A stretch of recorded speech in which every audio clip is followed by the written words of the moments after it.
Well, one of the things we're really trying to do with our police friction is make sure that we keep the officers safe. And we do a lot of testing with the Ingham County Sheriff's Department to make sure that our performance police pads and rotors work in conjunction with the vehicle. We've been doing this testing for many, many years, and it allows us to continuously improve our products and make them better.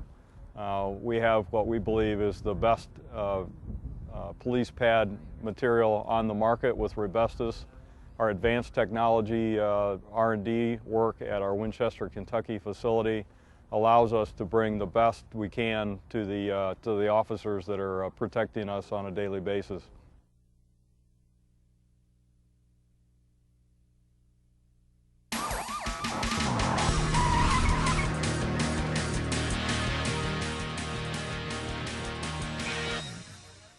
Number one, it's safety.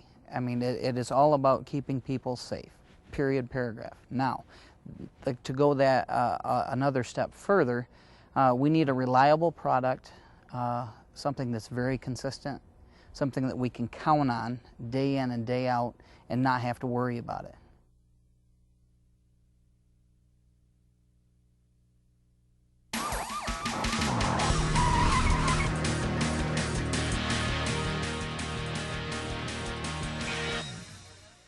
To go along with our police pads, we've also developed a new police rotor that goes in conjunction with that.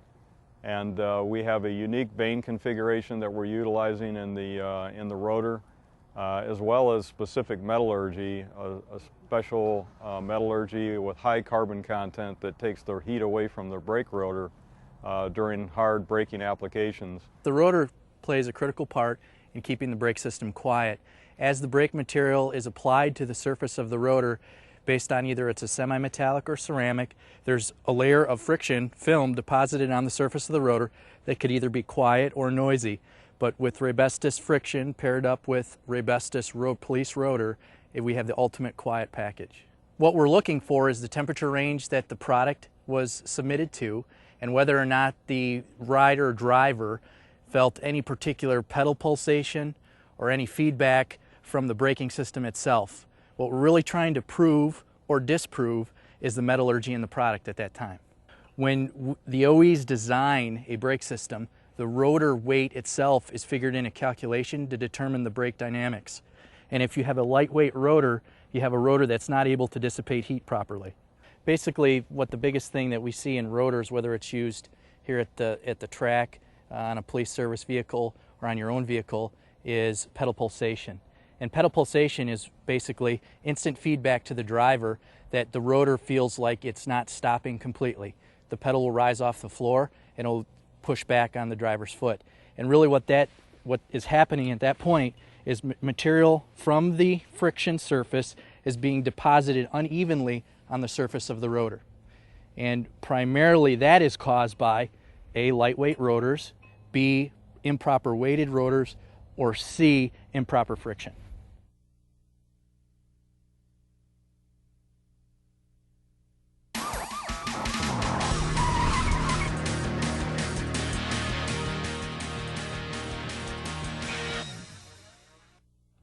Raybestos is the official brakes of NASCAR, and what we've learned from our racing and product development, we've also incorporated into our friction materials and brake pads, as well as rotors for the police line.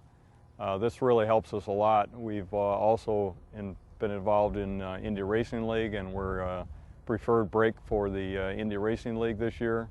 So we take a lot of the technologies that we're using in racing and incorporating that into our research and development to improve our products and continuously make a better product.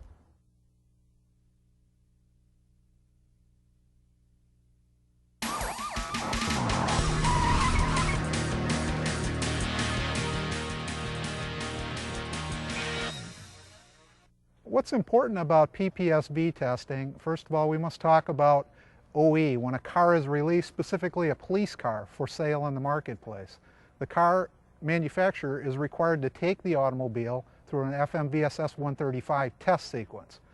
The car must pass the government's requirements for stopping distance in that test before it can be sold to an agency. When we launched our police line, some of the concerns from agencies were, I can't use anything but OE on the police car. We contacted Greening Testing Laboratories, an independent lab. They have a test protocol which simulates the FMVSS 135 criteria, and all of our materials are tested and validated to the performance characteristics of PPSV.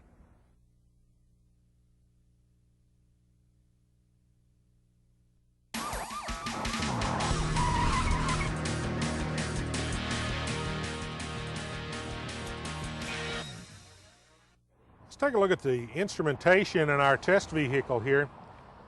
We have a variety of instruments that measure brake pressures, front and rear, temperatures of all four wheels, deceleration, how hard we're pushing on the pedal. All of this is done where the driver can observe it, plus the computers are tied to a data acquisition system which records the same information as we can get on our laboratory dynamometers only on a vehicle. So we can very detailed inspection of the brake product itself. Another thing that this machine will do, or this data acquisition system will do, is it does noise acquisition. So it actually measures the noise. There's a microphone mounted inside the cab and a microphone at each wheel that measures the noise coming out of the brake system, so we can use that to develop or quieten down or develop quieter brakes. In the back of this machine, in the trunk, is the actual heart of the data acquisition system. This system basically is a computer that captures all of the data from all of the points we've talked about.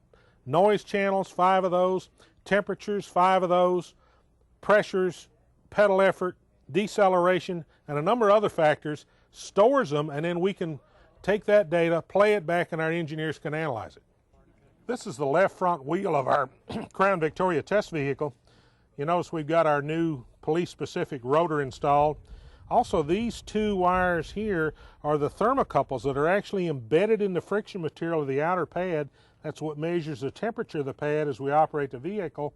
And this wire up here is the wire that goes to our accelerometer or microphone for this wheel that captures any noise events that might happen from this brake assembly.